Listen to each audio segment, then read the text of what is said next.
class. This is a class on the resurrection narratives in the four Gospels. It's a little unique, at least for the first time, I think, since I've been here. We have 2 Sunday school classes going concurrently. So that means that if after this week you've decided you absolutely do not want to come and talk more about the Gospel resurrection narratives, it's totally fine. You can go next week to Rachel's class. Just know I will never talk to you again. No, we have 2 going on at the same time, and so this one is going to talk about the resurrection accounts in the 4 Gospels. And before we start, I think it's worth pointing out the purpose of this class, because it can seem a little odd to talk about resurrection narratives. Haven't we had Easter already? Didn't we have a bunch of resurrection readings in our lectionary already? The purpose of this class is to look at how each of the Gospels talk about the story of the resurrection. And what we're going to see, of course, is there's not even just 4 stories of resurrection, there's lots of stories of resurrection. If you have the handout that I passed out, on the very back side of it, you should see a chart. It's actually color-coded for your convenience, and you will see there a list of basically every resurrection appearance in the New Testament.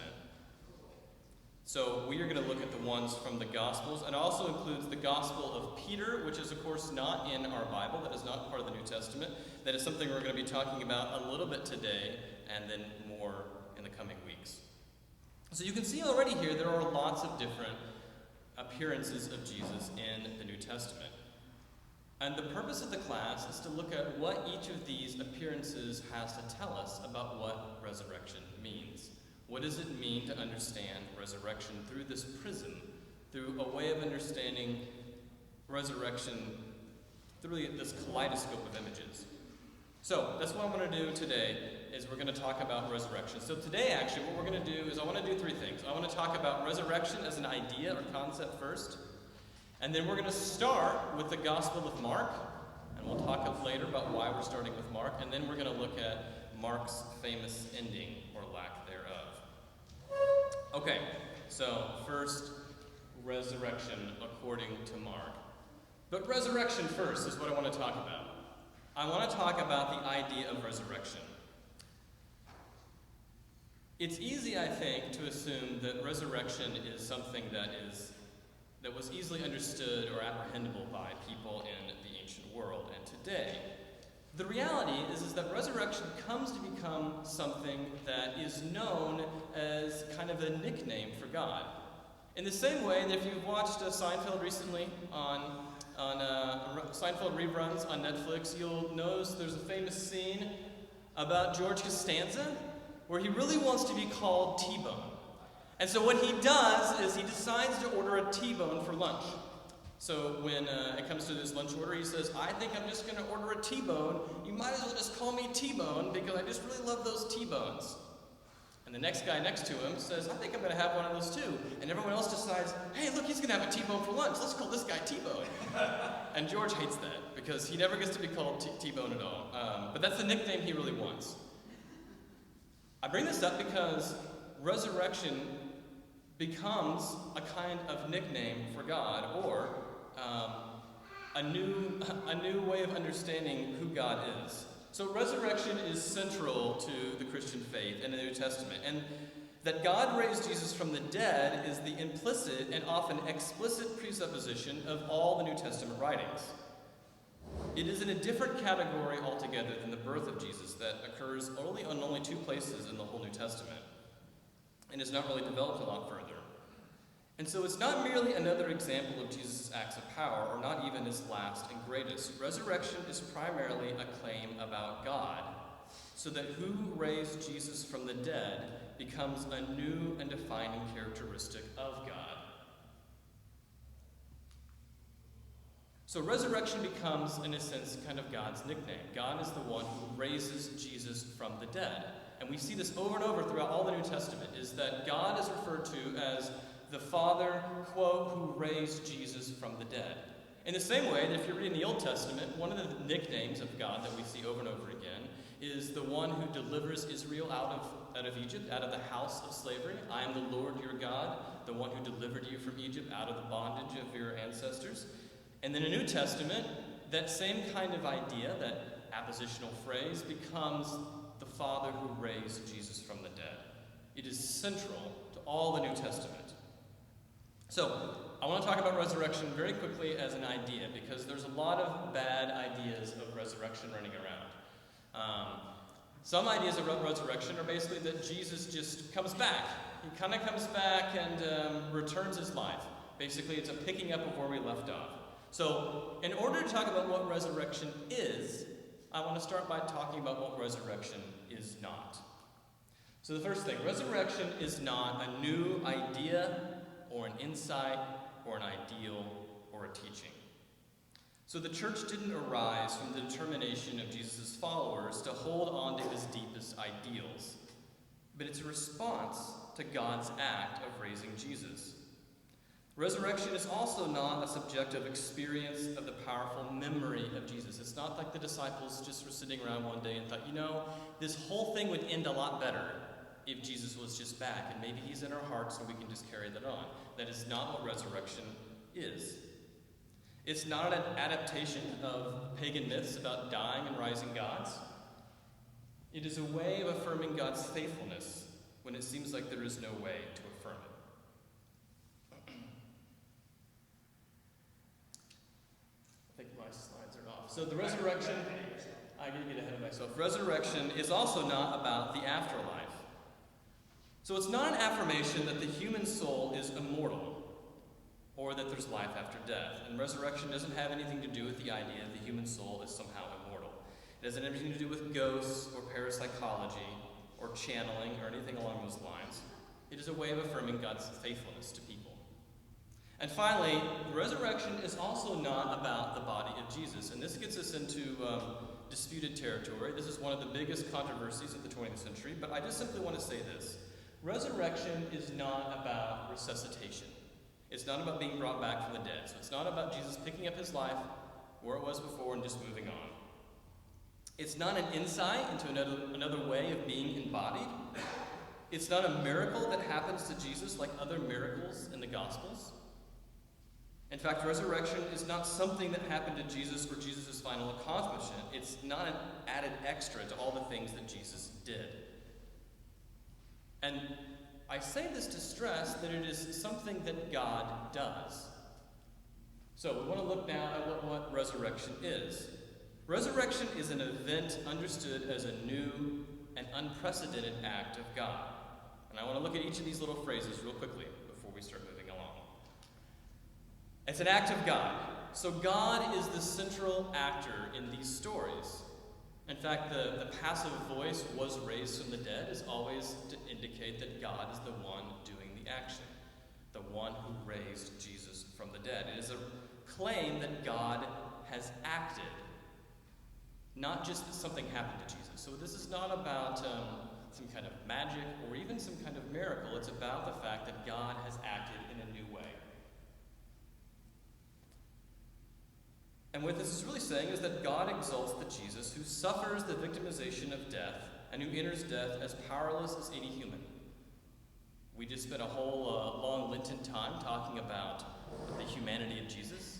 And what that means then is that when Jesus enters death, there's no special dispensation. Jesus dies as a human would. It's not that he has some kind of special power or seed growing him and that kind of takes effect after he dies. It's the fact that God intervenes. God exalts the Jesus who was humiliated. In fact, one of the things that we see over and over again in the New Testament, especially the book of Acts, is this contrast between what people have done and how they evaluate Jesus and the way that God evaluates Jesus. This Jesus whom you crucified, Peter tells the crowd, God raised up. The one that you shamed is the one that God vindicates. So it is an act of God. It is something that God does. It is also an event. And that means that something has happened. It's an interpreted event. It means it happens within history. We can talk about the time and the location that this happens in, but it is an event, and that means it's always an interpreted event. It means it's something that we have to think about, or so we have to see through a lens. His first disciples did it through the lens that they had available to them, and we do it through our own cultural lens as well. Finally, it is something that is new and unprecedented. So the concept of resurrection was already present in Jewish faith, but this was about the end of history. So the way that Jews understood resurrection is that everybody gets raised together. Resurrection is something that happens at the end of time, so that when everything is wrapped up, when God finally decides to act, the whole world's going to come to an end, and then if you're righteous, if you're on the right side of history, if you're with God, if you're part of the righteous, you will get raised up. And then if you're not, either you stay dead or there's something worse for you. That's a little murky. But the part that's clear is that if you're righteous, you get raised up. So no one knew what to do with the resurrection, A, in the middle of history, and B, to one person. That's what was new and unprecedented. That's not the way it was supposed to work. It's supposed to work just one time, everybody, we're all in this together. And now, the disciples are dealing with the resurrection of a single person. And history continues to go on. It's not wrapping up. So what does that mean? They had to make sense of that. This is something that's new and unprecedented. It's not something that's spectacular that God did for Jesus. So we don't want to see this as though, well, Jesus dies, that was really sad, and God decides, you know what, we're going to do a one-up. You get the green mushroom, you're going to come back, and you get another life again. That's not what we're doing.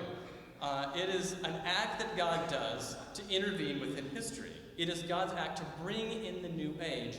Resurrection was always associated with the bringing in of the new age, of the messianic age. So that when resurrection starts, that's when the new age starts. But that means the old age is supposed to come to an end. All this death and decay, all the terrible parts about life, that's supposed to be over. And now we're supposed to be, living the sweet by and by. And now we have the resurrection, God acting in that way, except it's in the middle of history. Everything continues to go on. There's still birds flying around and cats prowling around at night, and all the things are happening, and yet there's been this act of God to resurrect a single person. So it's not simply a belief that a body came back to life, and it's not simply a belief that the tomb was empty. It is bigger than that. It is the belief that God has acted in a new and decisive way. Okay, so this is what resurrection is versus what resurrection is not. What I want to do now is I want to turn to the actual text. So this is the frame we're going to use to understand resurrection over the next several weeks. But notice that all this distillation we've just talked about, this has taken a long time for people to get to be able to summarize it in this way. Resurrection was not that easily understandable on Easter morning. They had their own lens that they saw the world through. And as we'll see, resurrection was as often confusing and fear-inducing as anything else, because it was completely unexpected. So, resurrection as a concept. Now what I want to talk about is resurrection in the Gospels. So, we have 4 Gospels in our Bible: Matthew, Mark, Luke, and John. And traditionally, each of these Gospel writers have been associated with an animal or a picture. And I have them up here behind us. Matthew was associated with the face of a human, because in the book of Matthew, Jesus is often understood as a teacher. That's kind of the lens through which Matthew was understood to present Jesus. In the Gospel of Mark, Jesus was associated, or the evangelist was associated with a lion. And if you've read Mark before, you know that it's a quick pace. Mark loves to say, and immediately, to connect everything. And also, his narrative moves along at a pretty brisk pace, and Jesus can be a little testy in the Gospel of Mark. The Gospel of Luke was associated with an ox as a servant of the people. Jesus is seen as an ox serving humanity. And finally, in the Gospel of John, Jesus is often associated with an eagle flying above the world, and we see that the Gospel of John has a very different narrative story about Jesus than the other 3 Gospels that we call synoptic Gospels, or Gospels that we can see together.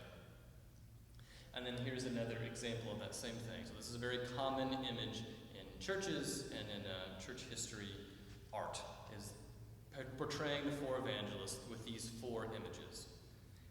And this is helpful because what we're going to see is that each of the Gospels are going to understand the resurrection slightly differently.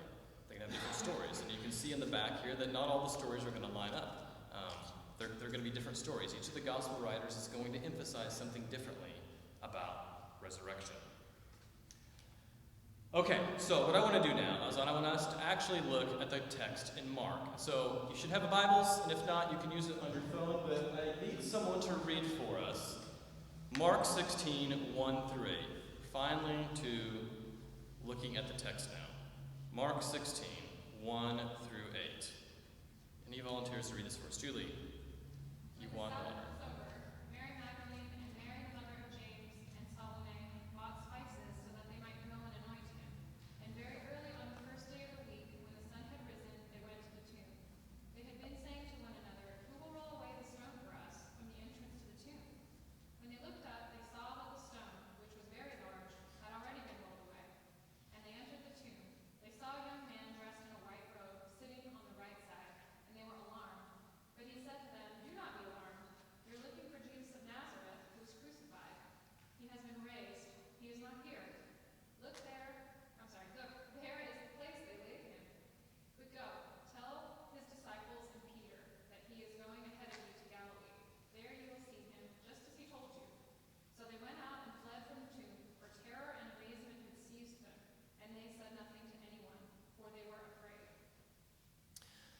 All right, thanks, Julie.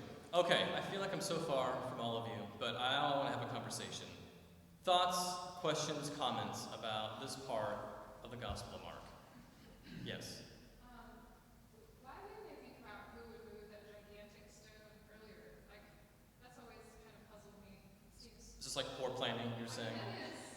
That's kind of the main... Kind of a big deal? Yeah, right? Yes, we'll talk about that. Okay, so why did they not think about this before they got there? Other questions? Yes, Dan? Not a question, but I always kind of love the Mark accounts because they're just so human to me. And they were terrifying. Period.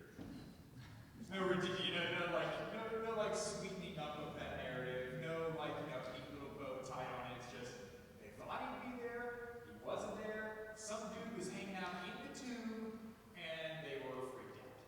And that's it. And I kind of love that. Okay. We're also going to talk about that. About loving that or not loving that, as the case may be. They saw a young man dressed in a white robe. Pretty central to this thing, and no other comments.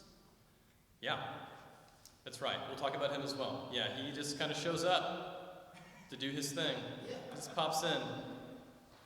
Other thoughts, comments about this section? Anna? We get the most complete list of who all came to the tomb in this account. This is pretty specific in ways that other ones aren't. Yes, and then we're going to notice if you keep paying attention, the names are going to change a little bit. And so this is a pretty... Mark loves detail. So if you read, for example, Mark 5, which is in Mark 5 there's two stories, and one is about the Gerasene demoniac. Mark has wonderful language, he's very vivid about things, and then you get to Matthew and he shortens it, because let's just get to the point. We got a lot to do, we don't have time for all this, let's just talk about exactly what happened and move on. And Mark loves detail, for better or for worse, God bless him. Other thoughts, questions about this section?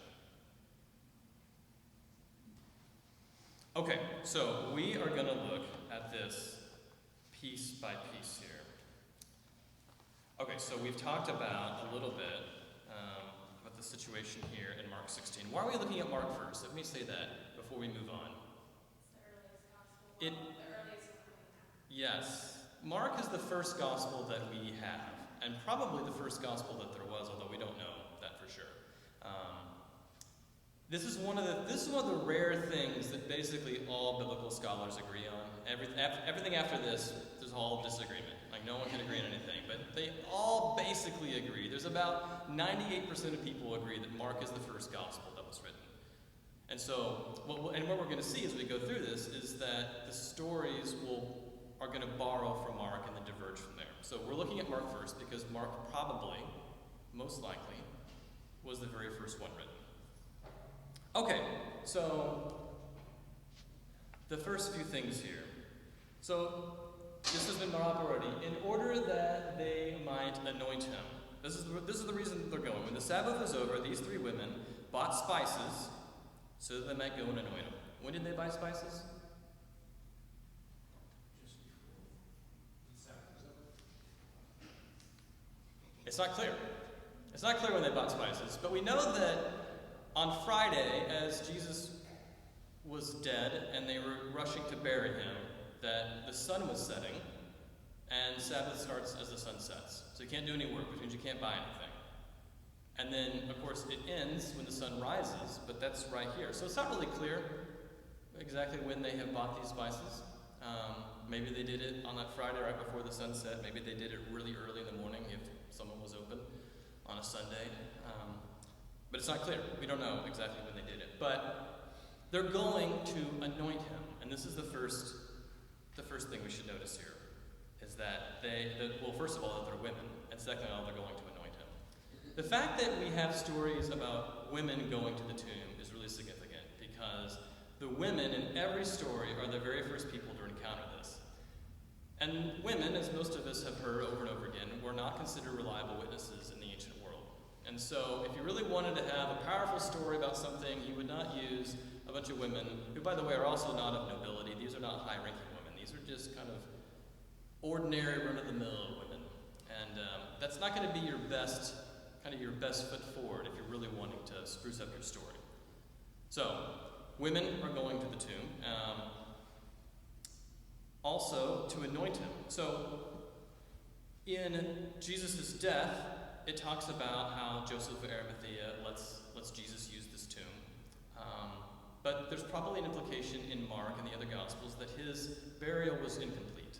He wasn't allowed to be anointed. He wasn't allowed to be buried properly. So they're going back to do it the right way.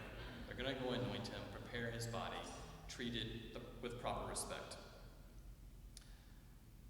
There is a story at the beginning of the Passion narrative where a woman comes in when Jesus is talking, and she anoints his feet with really expensive perfume. And so what you have in Mark is you actually have this parallelism about an anointing that happens too early, because he's not dead yet, and then one that's happening too late, because he's already been dead for a few days. So anyway, they're coming to anoint the body of Jesus. But of course, there's a case of irony here, because his body's not there. So they're going to do something that they're not ultimately going to be able to do. Okay, so the question that you ask, who will roll away the stone? You would think that this would be something that they would think about before they got there. Maybe they were harried. Maybe they just, it was a busy morning. Who knows? They had to drop off the kids somewhere. You have no idea what was going on. But this is clearly not something that they thought about. And so we can think of this as, okay, what was your plan here? Like, what were you really thinking you were going to do? It can also be used to express grief. The idea that we have no idea how this is actually going to succeed. How are we actually going to do this? How are we going to get in there? It also creates a narrative tension, though. Because the tension in the narrative is what's going to happen. How are the disciples going to get in? How are these women going to get into the tomb? And so, of course, when we get to that part of it, we see that the stone has already been rolled back. And Mark adds this kind of tension by saying it was very great, it was very heavy, it was a very big stone. Something that would not have been easily done by a single person. Anna. I can't remember which gospel it is, but I know one of the other accounts is it Pilate was worried about the disciples trying to steal the body, and it says he put a seal on the tomb. What would that have looked like? What does that mean? That's Matthew. That's next time. And it says they post guards. Yeah, and they have a I'm sorry? The stone is the seal. There may have been some kind of inscription or some kind of plaque saying, "Don't move this," as well. So we're going to talk about that next time. So when we get to Matthew, we'll talk about the story of the guards. But in Mark, there are no guards. They go and they don't know what to expect, but then the stone has already been rolled away. Now, there's something really significant about this. And the significant thing is that when the women get there, the very thing that's the very center of the story has already happened, which is that Jesus has been raised from the dead. It's already happened, and they missed it. They weren't there for it. And so the question is, well, why is the stone rolled away? Was it rolled away so that Jesus could get out? Was it rolled away so the women could come in? It's not clear. But what is clear is that the central part of the story is invisible. We don't see it. which is actually really interesting because our other gospel that is not in our canon, the Gospel of Peter, actually talks about it. We'll look at this next week or next time when we're looking at Matthew. We're going to look at the Gospel of Peter, but the Gospel of Peter actually narrates the resurrection, and it comes off looking kind of hokey and a little humorous, unintentionally, I think. So it's already happened, the central thing, and you've missed it, which I think is an important point, which is that resurrection happens without anyone seeing it, without anyone being around. All right, other thoughts about this stone?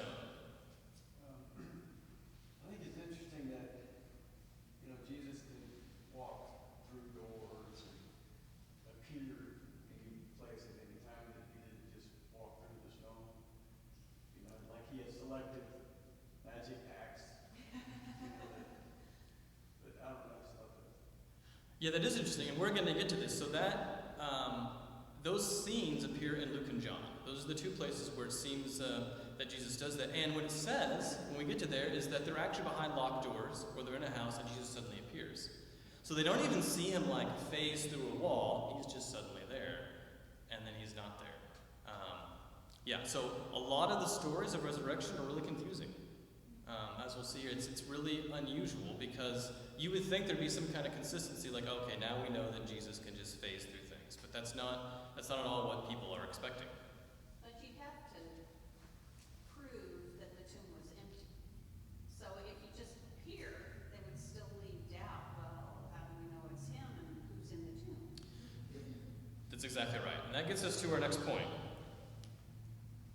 Okay, we talked about this already. So they see this young man who is dressed in white, and he's there to announce to them what has happened. There's a young man sitting with a white robe. So who is this guy?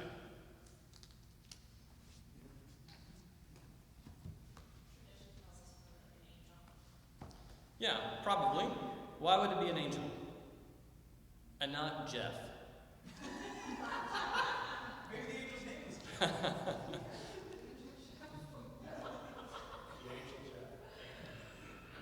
It's probably not a guy named Jeff. But why would we think it's an angel? It's special knowledge. He seems to know what's going on. Angels say do not be afraid. They also tend to say that over and over again. And he's dressed in white. White is the color of divinity. And it's the color of heaven.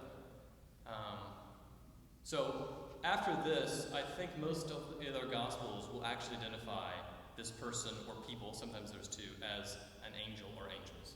They'll just get straight to the point. So again, when we look at Matthew doesn't like ambiguity. He's just going to make this very clear that we're talking about an angel. Here, though, what's not clear, and what's really interesting, is if you I don't have this on the PowerPoint, if you scroll back in your Bible to Mark 14, 51, 52. Someone want to read that for us?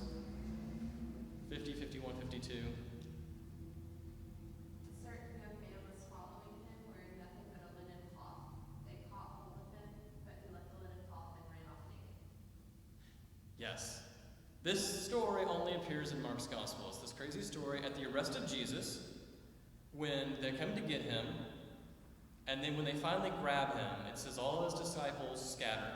They all flee, and then there's a story about this random guy, and it's the same word in Greek. It's a young man, and when he flees, when he runs away, they try to grab him, and he has this simple clothing on, and then you grab it, and he runs away naked. He has nothing left. So people have often connected these two characters in Mark's Gospel, because you've got a young man who flees away, and he loses his clothes, and then you have a young man here now dressed in a white robe. And not was. Sorry. Thought I was looking forward to chat. No, sorry. So, any thoughts about this connection, first of all, before about these two individuals? Are they?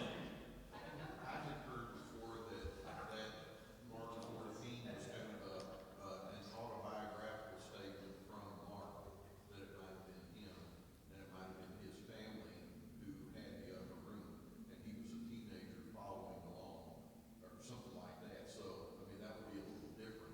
But I'm not saying that's definitive, but I've heard that was one interpretation. That is one interpretation, is that this is the young man Mark who runs away, which is why it would only appear. It's possible that's the case. It's just really hard to be certain that that's the case. Other thoughts about the young guy? So if this is an angel, right? If we're sort of interpreting a young man dressed in white as an angel, right? There's perhaps a little bit of connection with other times in Jesus' life in which angels, what's the angel's attendant, right? That, after the temptation, things like that. Angels have been around doing stuff, presumably, when Jesus was around. So, yeah, maybe continuing that work. Well, we know that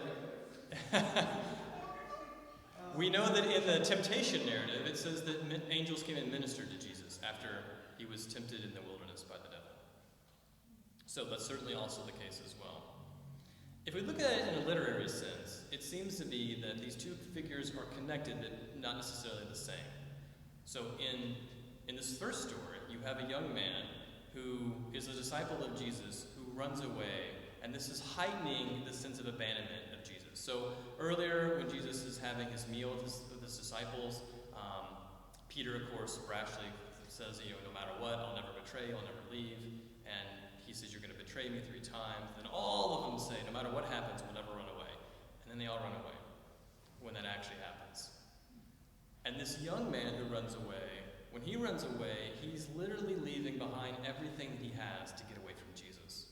In the same way the disciples said, we will leave everything to follow you, this person has left everything to get as far away from Jesus as possible. It's an utter sign of failure for the disciples. And so it may be a historical person, it may be young Mark.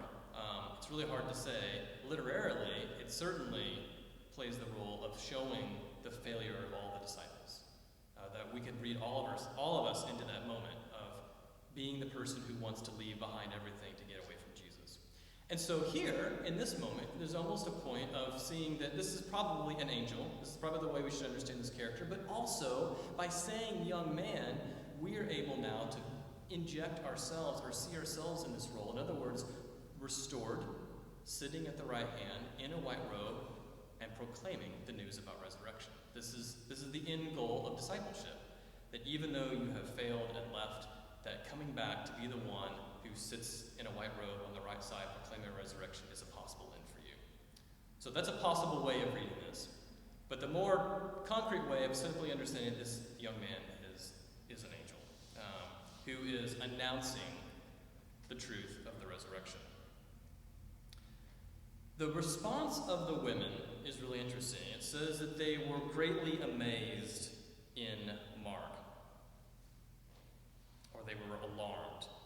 But this word really means that they were kind of terrified, they were overwhelmed. And I think that there's no better way of really getting to the sense of kind of the mix of shock and awe and confusion than something like, which the slide already advanced, what happened on 9/11. And so I was old enough to remember when this happened, and I saw this happen in person over TV. I remember exactly where I was, and I was stunned. I was stunned to see these things. I didn't believe what was happening, even though I could see it happening in front of me. And the same thing kept playing out over and over again. When the towers began to fall, I was literally overwhelmed and shocked. I had no idea how to respond to this. And I think that kind of feeling that probably many of us had on 9/11 is a similar feeling that these women are having. Which may be an odd thing to say, because we'd think, well, aren't we, didn't we just sing a bunch of happy hymns about resurrection? But this is not their experience. They don't know what's happening.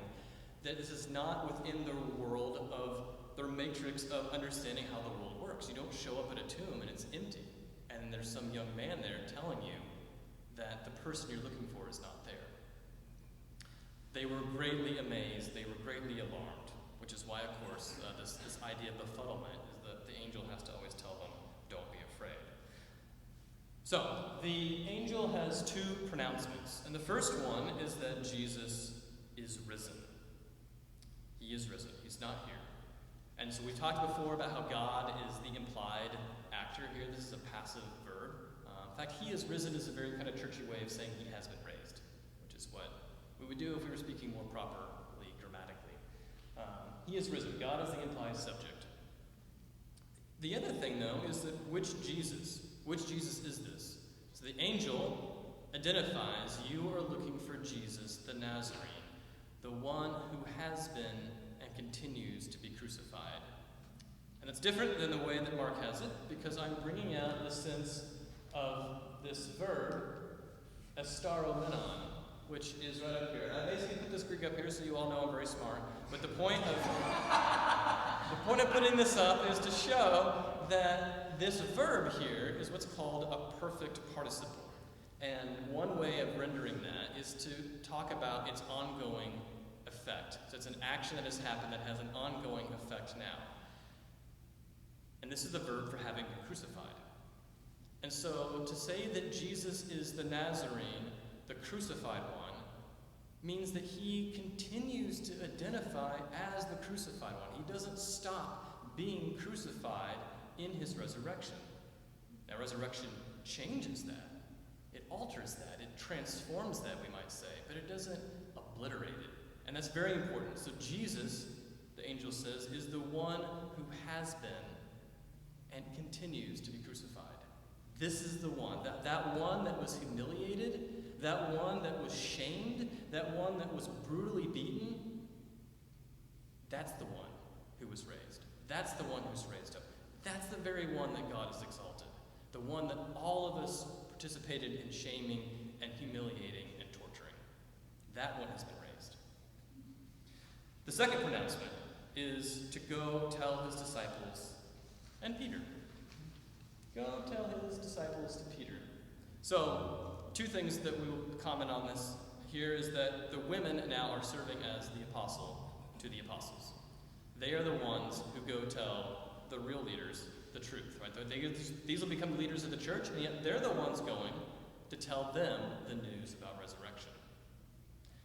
And then this phrase about going to Peter, and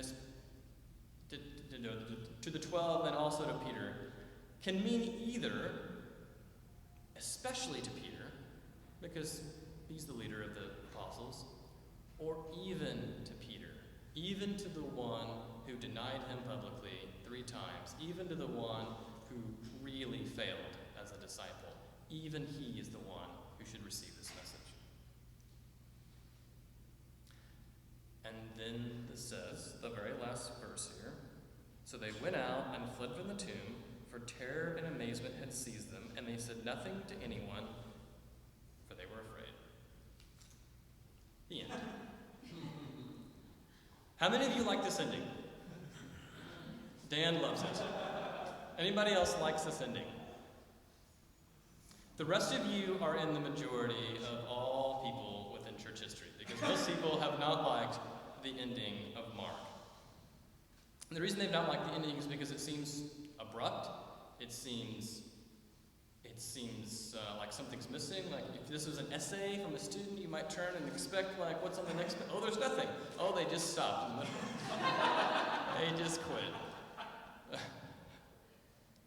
Thoughts on the ending? Thoughts on this ending? Dan, why do you like the ending? I agree with you, Michael. I mean, I think it's incredibly real. Right. That seems very real to me. They were terrified. They were anyway. They didn't tell anyone because they were freaked out. Right? And I know it's not like a neat bow tied at the end. You want more, but that speaks real. Okay. From someone who doesn't like the ending, which is everybody else, why do you not like this ending?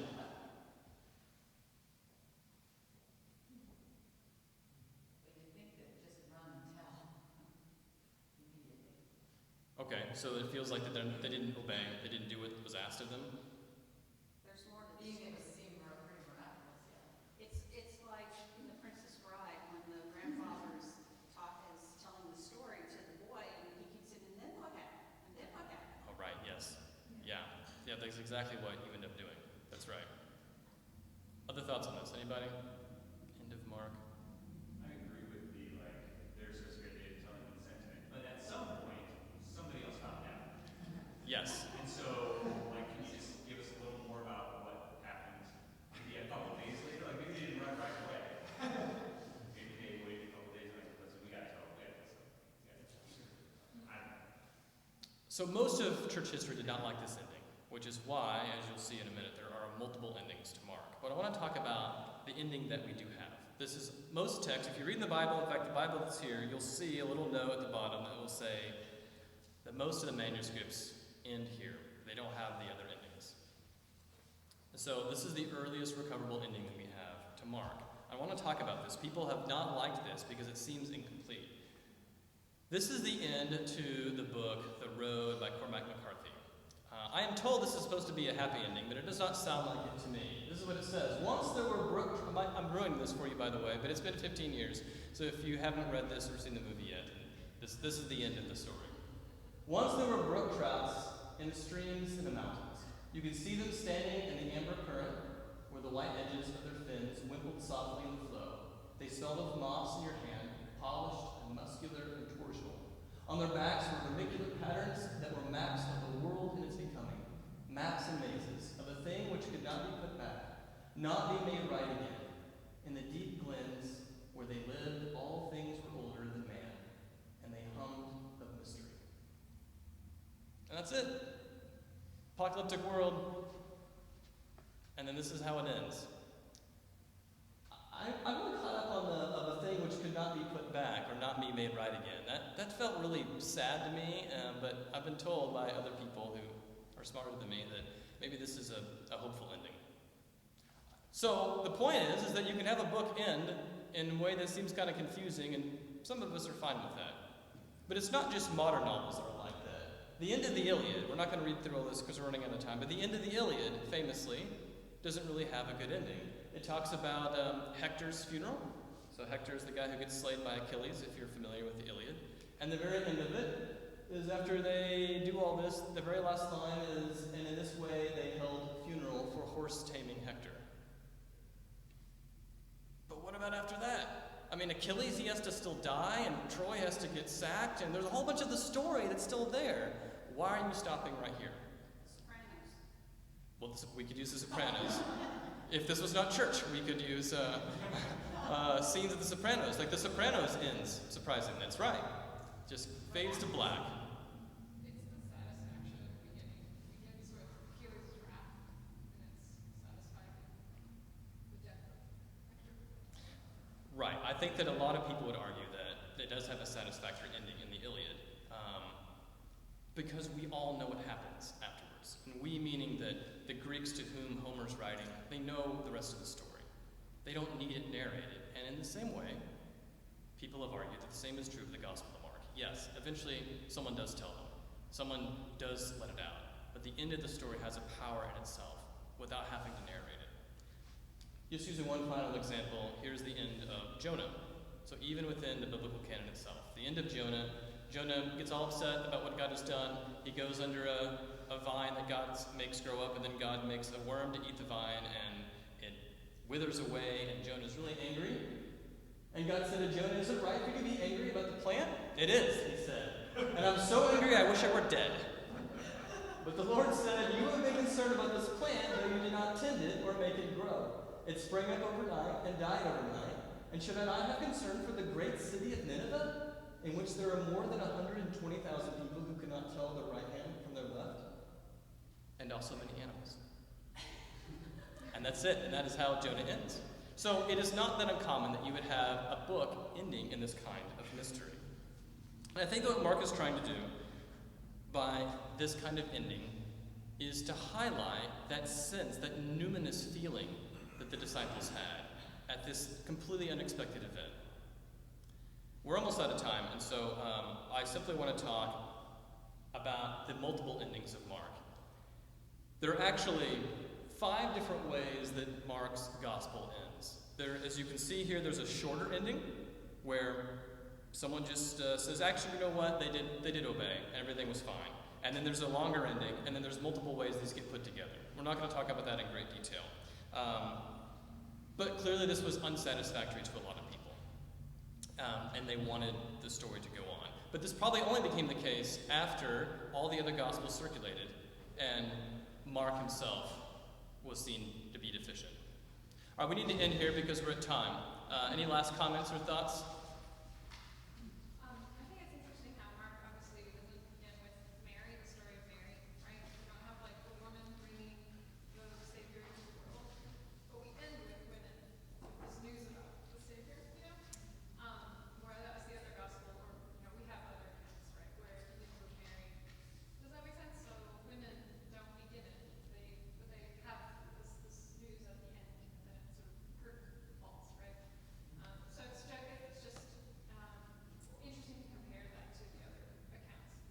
Yes. Yeah, that is a good point to be made.